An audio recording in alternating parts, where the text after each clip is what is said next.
जय जगन्नाथ दर्शक बंधु मु मधुस्मिता आपण मानक स्वागत करुच्ची मधुस्मिता द जेनित कुकिंग एंड आर्ट चैनल को आशा करुच्ची समस्ते भलर थे मुझे बहुत भलरे अच्छी।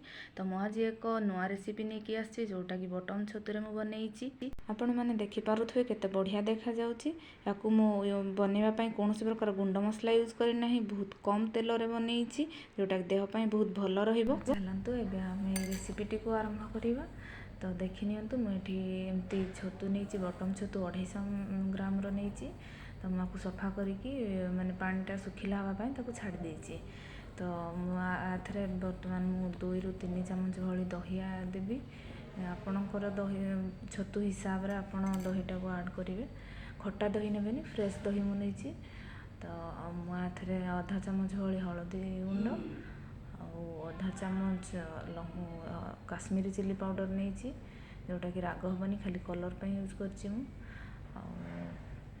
मुझे गरम मसला 1/4 चामच आ कस्तूरी मेथी गोटे बड़ चामच नहीं जाइए। तार स्मेल बहुत भल रहे और फ्लेवर बहुत भल आसे से कस्तूरी मेथी नहीं जाइए। तो आपको एमती गोले देवे भल भाव हाथ में कि चामच भल भाव गोले देवे और स्वाद अनुसार छतु हिसाब रे ही लुणटा देछि। बर्तमान मसला मसला रे ही ऐड करी और मु छतु हिसाब रे लुणटा को ऐड करछि।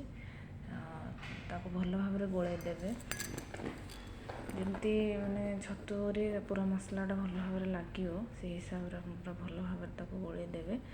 तापर मुझे अदा रसुण बटा जोटे अदा रसुण और धनिया पत्र ताको मु एकाठी बाटिकी से पेस्टा ये यूज कर गोटे चामच भल भाव गोल देकी किसी समय ढाकिकी छाड़ीदेवा 10-15 मिनिट भाया छाड़ीदेवे। तब देखो मसला मुझे गोटे बड़ साइज्र टमाटो नहीं 5-6 कोला रसुण नहीं 8-10 टी काजू नहीं आ सबको मु ग्राइंडिंग कर नौची भल भाव फाइन पेस्ट करना।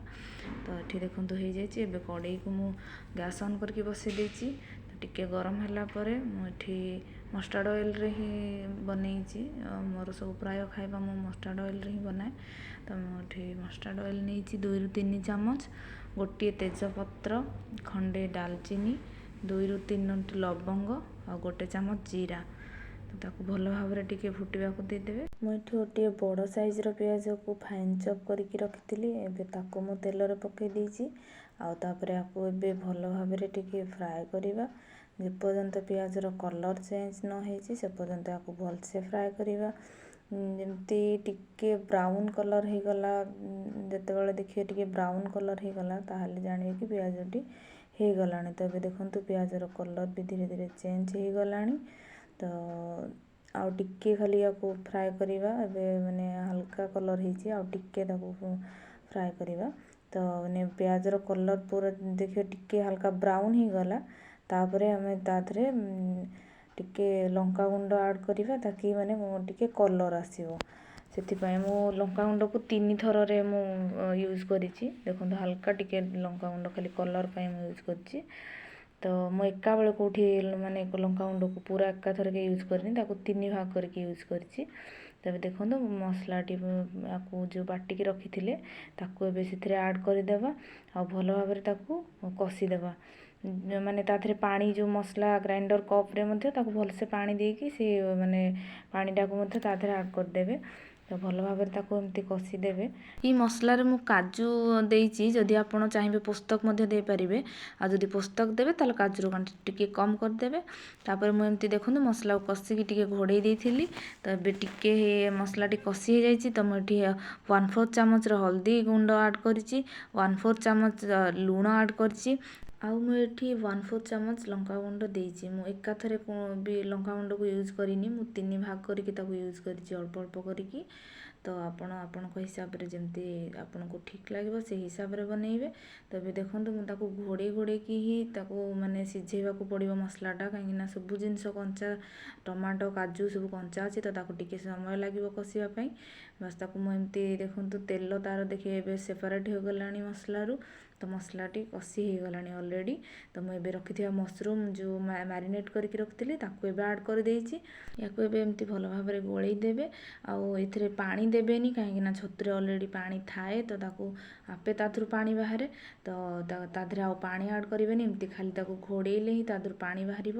ଦେଖନ୍ତୁ କେତେ ପାଣି ବାହାରିଛି, ଏବେ ଦେଖିପାରୁଥିବେ ଆପଣ ବହୁତ ସାରା ପାଣି ବାହାରିଛି। ତ ଏବେ ସେଇଥିରେ ହିଁ ସେଇ ପାଣିରେ ହିଁ ସିଏ ସିଝିଯିବ ଛତୁ।